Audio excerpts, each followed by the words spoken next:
with Dracula, how the whole thing came about was that I was contacted by NTS, National Theatre of Scotland, and asked whether I'd be interested in directing an adaptation of the novel by Morna Pearson, a writer who comes from the Northeast. I'd never worked with before, but I was very interested. Post-pandemic, I was very keen to work with new writers. I'm known for devising, and I was spending some time specifically working with writers who were, adapting. And so I was really keen, and a novel that I'd always been interested in. I knew it as a young person, and was always in the back of my head thinking, wow, that would be an interesting novel to turn into a piece of theatre. So before I knew anything about Morna's writing or her adaptation, I was interested. So I said, yeah, put me in touch. So we got together and we had our first meeting during the pandemic on Zoom. Like Morna, she wanted to bring the character of Mina right into the centre of the adaptation, and that was something that I felt was important as well. So we were gently put together. We talked about what we liked from the novel, what we didn't like, things that we thought were challenging, her area of exploration, and we thought, well, let's give it a go and see how we go. So she started to kind of write ideas, scenes, thoughts, and then we got together for a workshop. I think the following year, we got into the rehearsal room at NTS, recruited some actors and just started brainstorming ideas. Morna had brought some scenes in. We started to kind of just play around with ideas at a very kind of basic level. And then from that, we had regular discussions, regular meetings, where the ideas evolved really slowly, so that Morna's adaptation was written over a period of nearly 2 years. And even when we started rehearsals, the adaptation wasn't complete. There were some gaps that we knew that we were going to go into the room together and with the company and the team fill those gaps. So it was quite an exciting way of adapting a novel. So we had a writer who was adapting the piece.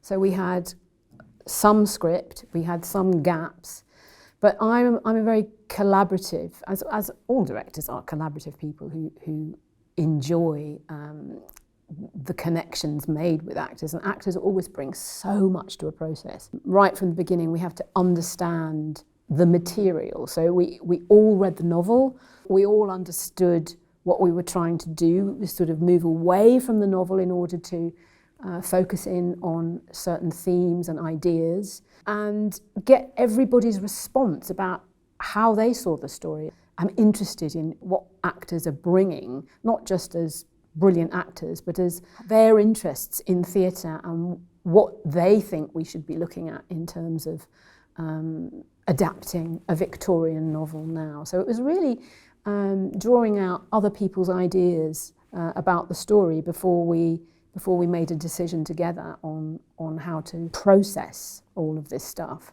I suppose the way I work practically, I always start the day with a warm-up. I mean, that happens regardless of what's going on. Moving in the space together, responding to music, ensemble exercises that create a sense of collective sharing, but also understanding that the individual is important as well.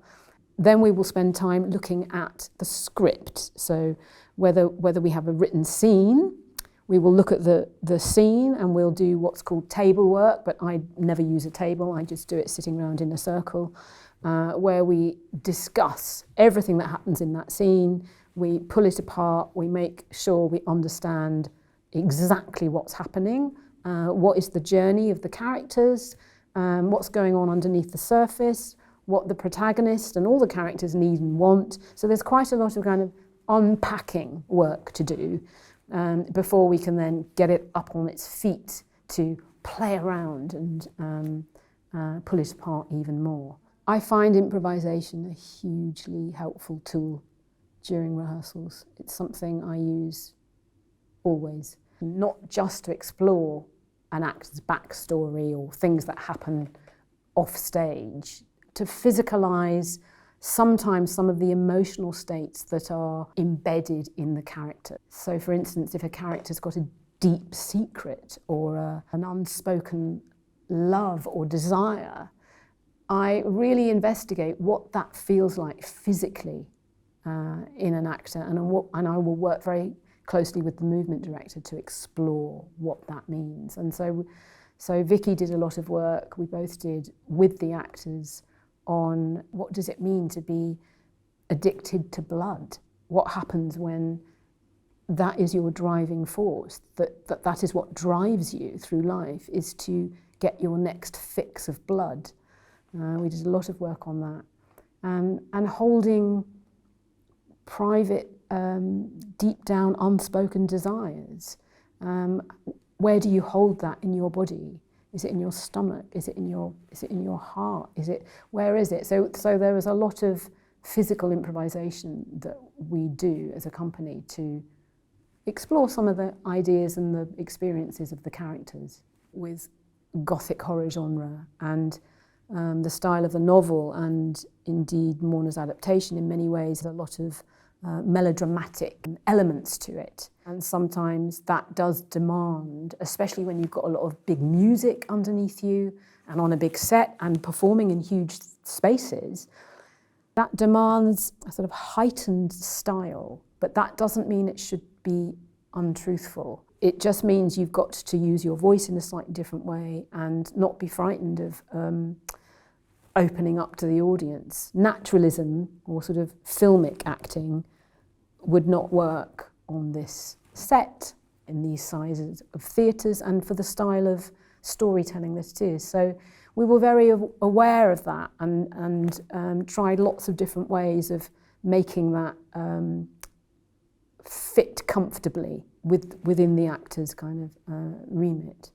And sometimes we discovered that we were going too over the top, so we had to bring it down and really kind of question what's going on here, what's the truth, what does this character want? Let's not forget all of that.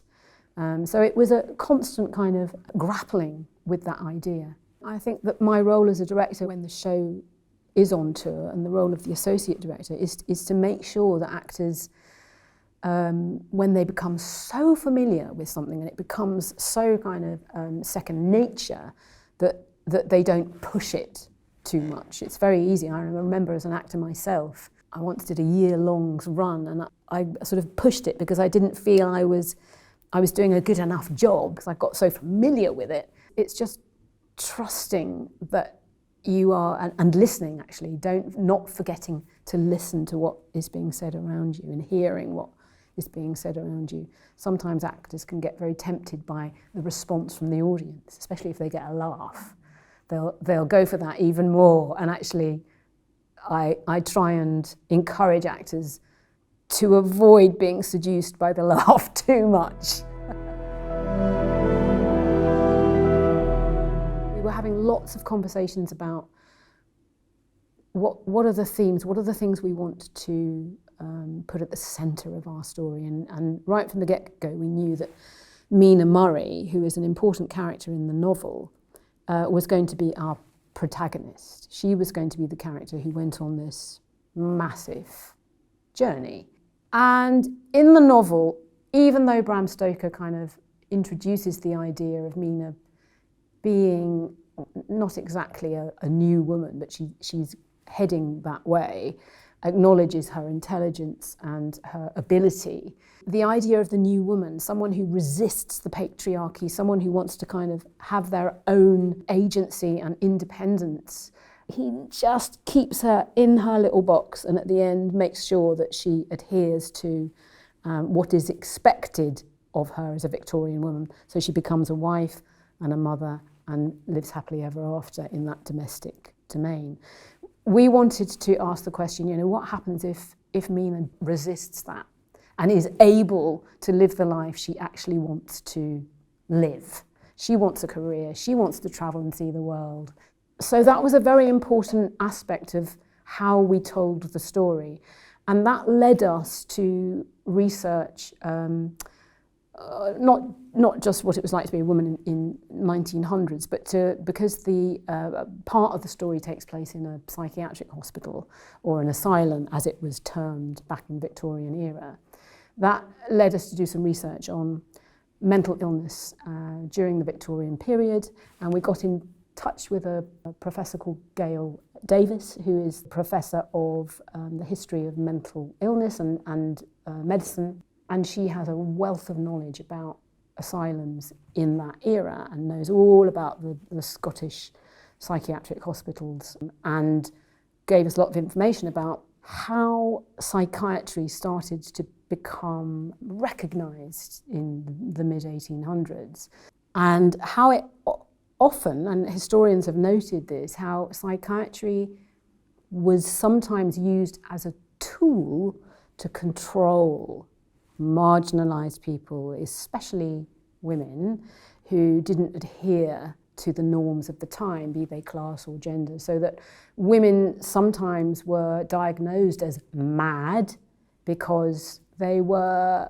resisting patriarchy, being disobedient. And those expectations of women during the 19th century were really strict and were required to adhere to the feminine ideal of being the kind of angel in the home, you know, the domestic goddess, the perfect mother and wife. And sometimes if people didn't want to follow that path, they were considered deviant or abnormal. That was really interesting to us. And so when we started to look at all of these archives about patients from the Edinburgh Psychiatric Hospital, we discovered that there were women in there who'd been put in just because they wanted to live a slightly different life and didn't want to get married, and they wanted to be independent, but they were considered by their families, their husbands, their fathers as mentally ill, and so were incarcerated. And that was just so fascinating. And that gave us the idea of, well, because this hospital is an important part of the story, why don't we frame the whole thing? Why don't we put it in a psychiatric hospital, which would leave us to be able to cast the actors from non-binary and female to tell the story. It made total sense that because one of the main themes of the piece is freedom to be who you want to be, let us empower women and non-marginalised people in the form of the story and cast them so that we can kind of realise that as a thing that connects up with the theme of the play. Because we always wanted to kind of reclaim some of those Gothic horror tropes that put women and marginalised people, they constrain them, silence them. In the novel, Lucy gets kind of eviscerated for disobeying what is expected of her, essentially. You know, she becomes a vampire, but she's able to explore her sexuality and express that, and gets punished for it. And the character of Renfield gets horribly kind of violently killed. And in other Gothic horror genre stories, it's always the women who are passive and straitjacketed. And so we wanted to kind of question that, explore that, and also shine a light on some of the inequalities that we see in contemporary society. So that's one of the reasons that we made that decision. There are lots of different themes, but I think the central one, for me anyway, I think is the idea of what happens, and Morna has said this before, what happens when you find yourself in a world that is not made for you? What do you do? How do you live your best life when you don't fit in? When the ideology is set up to restrain you and not let you be who you are. That's I think one of the main themes of the piece.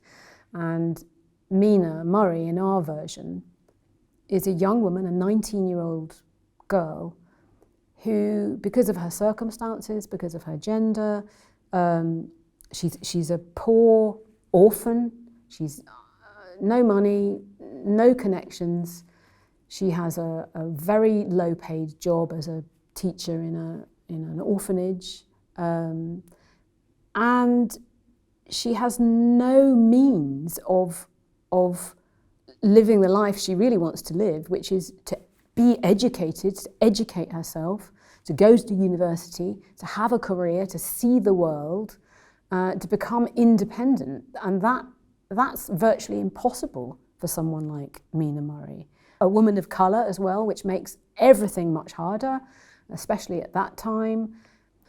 Danielle Jam, was cast. Right from the get-go, we had conversations about, okay, well, let's bring your own experience into Mina's experience. And we had lots of open conversations about Danielle's experience of a woman of colour growing up in Aberdeen, what that was like, and now in the industry, all of those questions. We had lots of discussions about it, and it fed into the writing and fed into her performance and her character and the making of the character. So those were things that we wanted to put right at the centre. What do you do when you don't have a choice in your life and you can't live the life that you want to live? So that is a big central theme, and who has the power and who doesn't have the power. And I think right in the very first scene, which is set in the asylum, I will call it, we don't call them asylums now, but that's what they were called back in the day. I think we set up those themes right in that first scene. You see all the patients, and it might not be obvious, but it's in the writing, they are all there, that they're not all mentally ill. They have been put there either because their husband can't handle their disobedience, or they're being abused at home, or whatever reason it is, they are incarcerated and silenced in some way. So that immediately sets up, this is about what happens when you are restricted in some way. So right from the very first scene, we are setting up what our story is exploring. And I think all the way through it, I think the friendship between Mina and Lucy is the central relationship. And I think in most Gothic horror genre, there is usually a romantic relationship that is at the heart of a story. And in Bram Stoker's novel, that is Mina Murray and Jonathan Harker. But in our version, the friendship between Lucy and Mina is the central relationship. And that felt important because it felt for Mina, who is a 19-year-old girl, who is not ready to make decisions about her romantic path in life. She's not even sure who she is, let alone what her kind of sexual preference is. And this friendship that is the kind of bedrock of her existence is under threat when Lucy is going to get married, which means that they're not going to be able to have the freedom to have the friendship in the same way. That is the thing that is at the heart of the story for us, that idea of friendship. And when you're 19, those friendships are so important. So that's what we put at the centre of ours, that relationship really, and friendship, which is another theme.